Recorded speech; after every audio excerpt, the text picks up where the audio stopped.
US President Donald Trump says he will make up his mind within 2 weeks on whether the US military will get directly involved in the conflict between Israel and Iran, given the substantial chance for renewed diplomatic negotiations over Tehran's nuclear program, as these two sides bombarded one another for a seventh day. Trump has been weighing whether to attack Iran by striking its well-defended Fordo uranium enrichment facility, which is buried under a mountain and widely considered to be out of reach of all but America's bunker buster bomb. We have a reaction from the White House lined up for you. Listen in.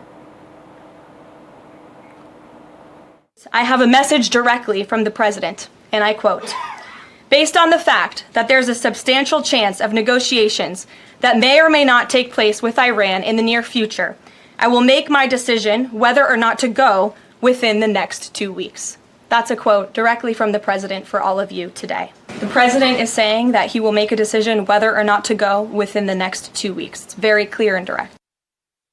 Will US President Donald Trump launch airstrikes on Iran or pull off a diplomatic U-turn in the next 14 days? Well, the world's holding its breath, but what's happening behind closed doors, and how could this change global security, oil prices, and even your future plans to study abroad? Well, let's break it down. US President Donald Trump met his national security team 3 times in 3 days.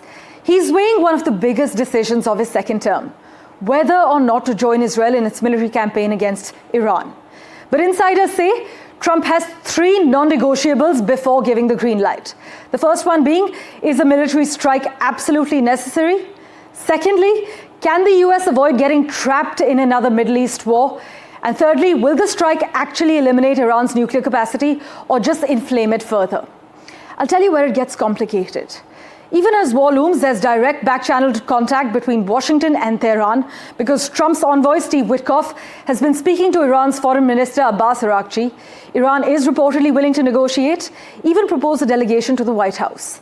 But Trump, he isn't convinced. He says, and I quote, "It's getting very late, and if diplomacy fails, he's prepared to act." Meanwhile, Europe's top diplomats from the UK, Germany, France, and the EU are rushing to Geneva for a last-ditch peace effort. India, though not directly involved, as you are well aware, has a lot at stake: energy security, regional peace, and our student diaspora. If the US strikes Iran, expect oil prices to spike again, which is bad news for your wallet and for India's economy as well. Global tensions could also trigger new travel advisories, visa delays, as well as uncertainty for Indian students abroad, especially in the US or West Asia. Even global university collaborations could take a hit. And don't forget, Iran is still under sanctions, and its retaliation won't just target Israel. The entire region, from Gulf nations to NATO bases, could be pulled in, and that affects us all. So what should the world be hoping for? A deal in Geneva or decisive action? Well, Trump has 14 days to decide, and we have 14 days to hope cooler heads prevail. And for an expert's view on the matter, we have with us Dr. Kamran Bokhari, who's the Senior Director at the New Lines Institute for Strategy and Policy in Washington. Dr. Bokhari, thank you so much for making time for us. Are these reported back-channel talks between the US and Iran, do they signal that Washington is trying to sideline Israel's aggressive posture? Well, thank you for having me. I think that the United States and particularly this White House is very cognizant of the risks of war. President Trump would much rather prefer that he not have to take military action, because the risks of things going wrong are pretty high. If you look at the situation domestically within the United States, there are clear divisions within his own support base, his Republican Party, that on one side are those who do not want the United States to be fighting foreign wars. On the other hand are those who think that the U.S. and Israeli interests are the same. So he has that division to deal with as well. He has the risks of escalating things. Let's say that the United States uses B-2s to drop the GBU-57, which is a 30,000 pound massive ordnance penetrator bomb, and that leads to the Iranians attacking U.S. forces elsewhere. The U.S. gets sucked into a wider vortex of conflict, and that could, have a devastating impact, both domestically for the president and for the U.S. position in the region.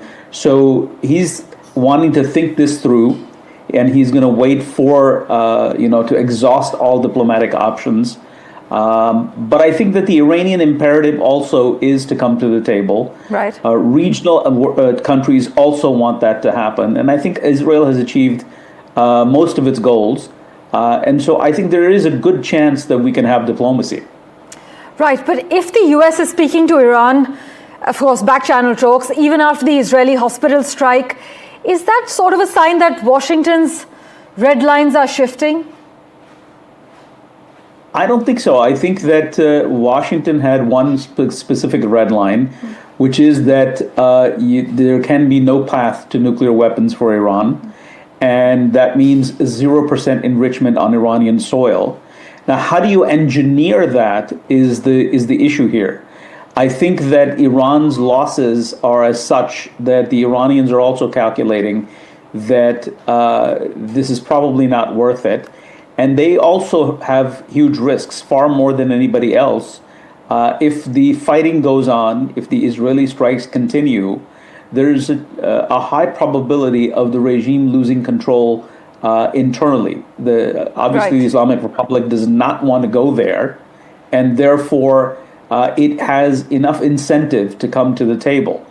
So I think that the U.S. red lines are still the same. I think the only difference is that prior to the Israeli attacks being launched, the Iranians thought that because the president does not want wars, that they have room to maneuver in the negotiations. So they weren't accepting 0% enrichment. Right. 7 days later, that situation has completely changed for them. Yes. So I think that's where we are.